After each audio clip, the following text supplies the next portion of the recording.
My name is Air. Mamo Air.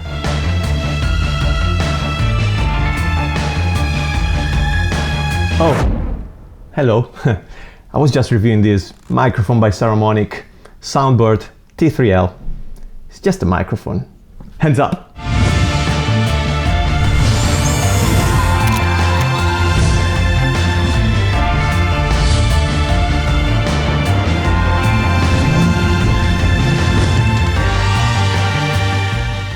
The Saramonic Soundbird T3L is a professional directional shotgun condenser microphone, and I'm going to explain all that right now. Let's start by explaining what a shotgun mic is. Shotgun mics are usually quite long, very narrow tubes with some slits on the side. Towards the end of the tube, we usually have the capsules that transform your waves, your audio waves, into electrical signals. I also mentioned the word directional. Shotgun mics usually are directional microphones, which means whenever you point the microphone at, that's where your microphone will pick up the sound from.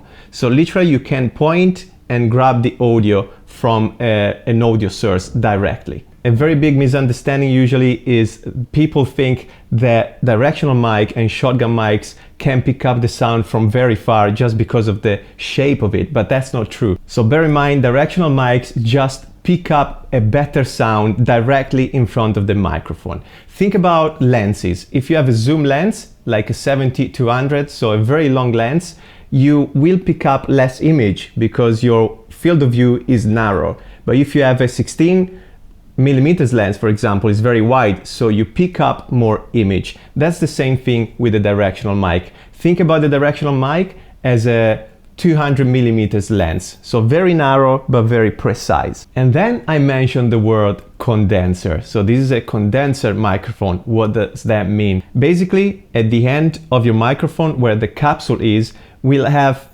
let me put this down. We have a solid backplate and a membrane, so a very soft membrane. So what does it happen? Whenever you talk into the microphone, the audio waves will hit the membrane and they will make it move. And as you can see, the distance between the solid plate and the membrane is changing too. So if I speak louder, the membrane will get closer to my solid plate and vice versa. This distance will be transformed into electrical signal that will be transferred to your device, your recording device. And that's how condenser microphones work.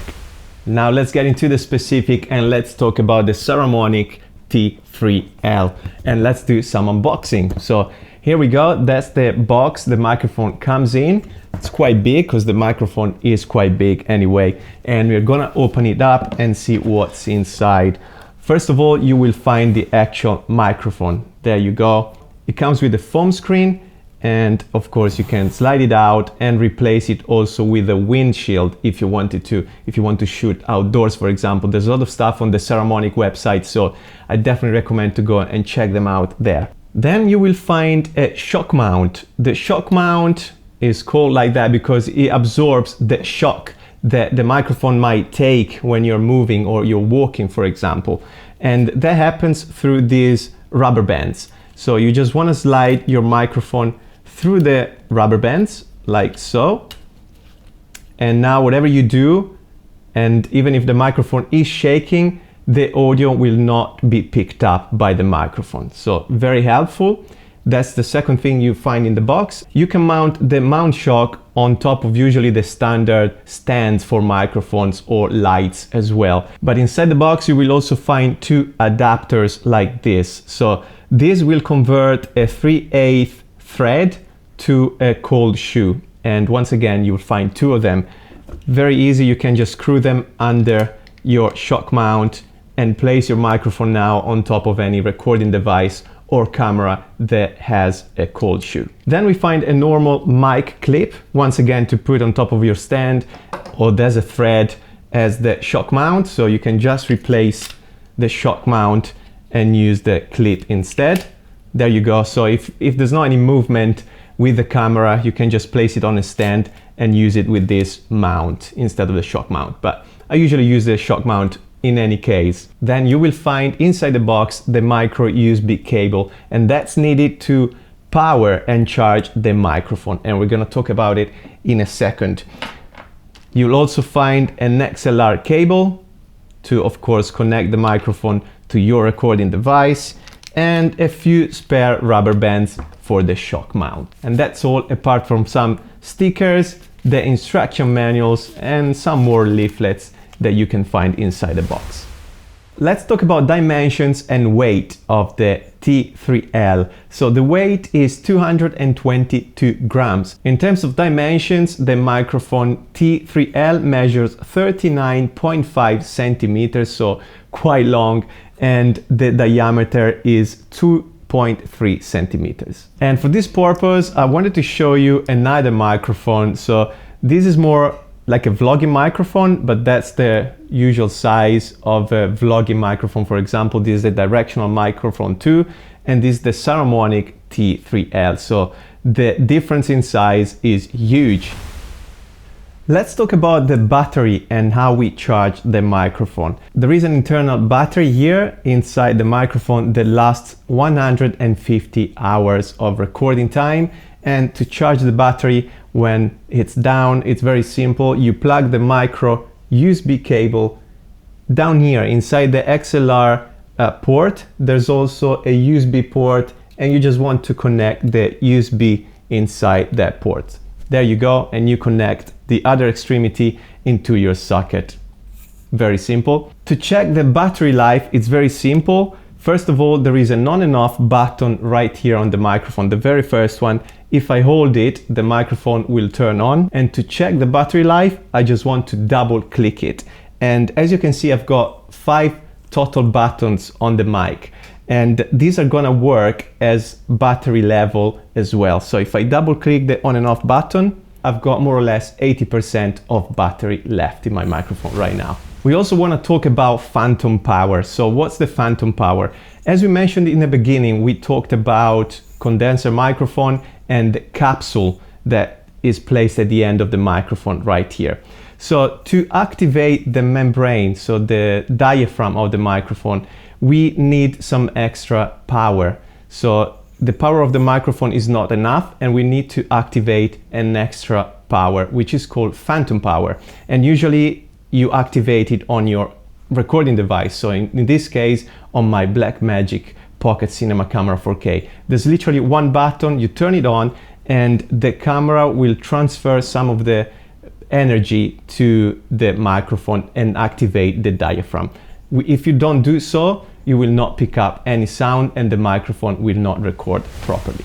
Let's talk about the buttons we find on the microphone. So as we mentioned, the first one is the power button, on and off, and then we will find a -10 decibel button. So what does that do? We press this button when we have very loud noises, for example, and automatically the microphone will record audio with -10 decibel compared to the usual recording level, basically. So if you can't adjust the audio through your recording device, that's an option you can use directly on the microphone. The second button is a high frequency boost of 6 decibel. In this case, whenever you use a windshield, for example, or one of the foam shield, of course, some of the audio frequencies will be cut out, usually the high frequencies. And with this button, you can recover some of those frequencies of around 6 decibels. Then the last 2 buttons are actually 2 different high pass filters. One is a 75 Hertz filter and the second one 150 Hertz. These 2 buttons will reduce the low frequencies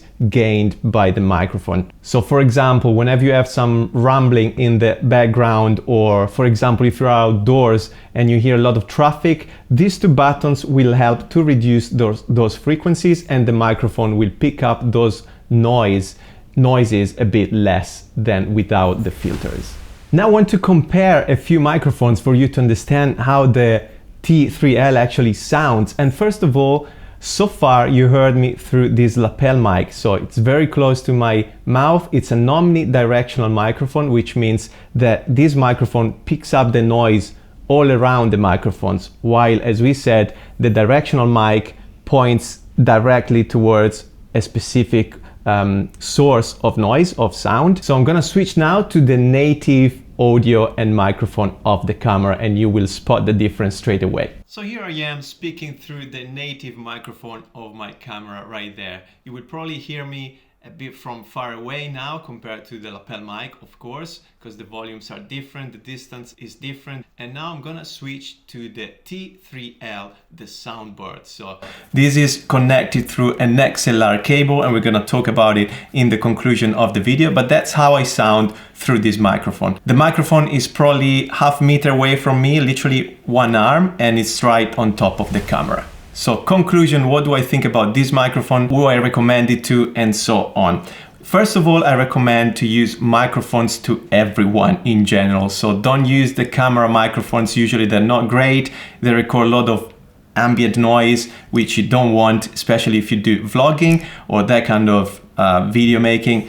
But I recommend a microphone. In particular, I recommend a shotgun microphone. The benefits of a shotgun microphones are not having cables that goes from your subject to the camera, so you can move around freely. Another benefit of shotgun mics, in this case the T3L, is that you cannot see it in your frame. So whenever you're recording, you can leave the microphone out of the frame instead of having a lapel mic like that, always visible in shot. Having the directional microphone is great because you can point the microphone towards your subject directly, so you can reject some of the noises coming from the side and the back of the microphone and just pick up the voice in this case, for example. The T3L, in my opinion, is a bit too big for vlogging, so usually you want to have something of this size for vlogging. This is very long, it's not very portable either, so I definitely recommend it for studio. If you have a YouTube studio, or in general you're recording inside the studio, it's a great microphone. Size doesn't matter in that case. You can put it on a stand or plug it maybe somewhere on the ceiling. And that's why they also used in theater, because you can literally grab the voice of the actors. You can direct it to the actors. In particular, I recommend the T3L because of the XLR connection. So XLR is the professional connection of microphones. Usually the smaller ones come with the mini jack, so 3.5 millimeters mini jack. These are quite unreliable, they break easily, and yeah, they're not just as professional as the XLR. As you can see, XLR cables are much more solid. It doesn't move as much as the mini jack, and it just transmits better sound. Of course, many cameras don't take XLR cables, so you can buy an external recorder in case. And once again, you can find everything on the Saramonic website, so I'll leave the links all down below. We didn't actually mention the price yet. You can find the T3L at 360 euros on Amazon, and once again, you can find the link directly in the description tab.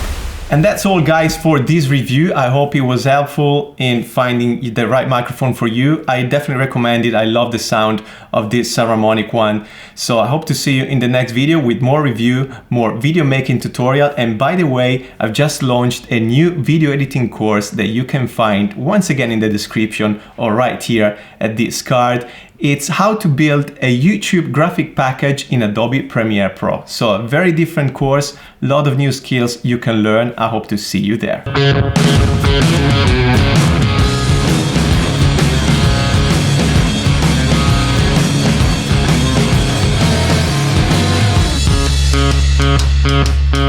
Seems all good times come and go, yo.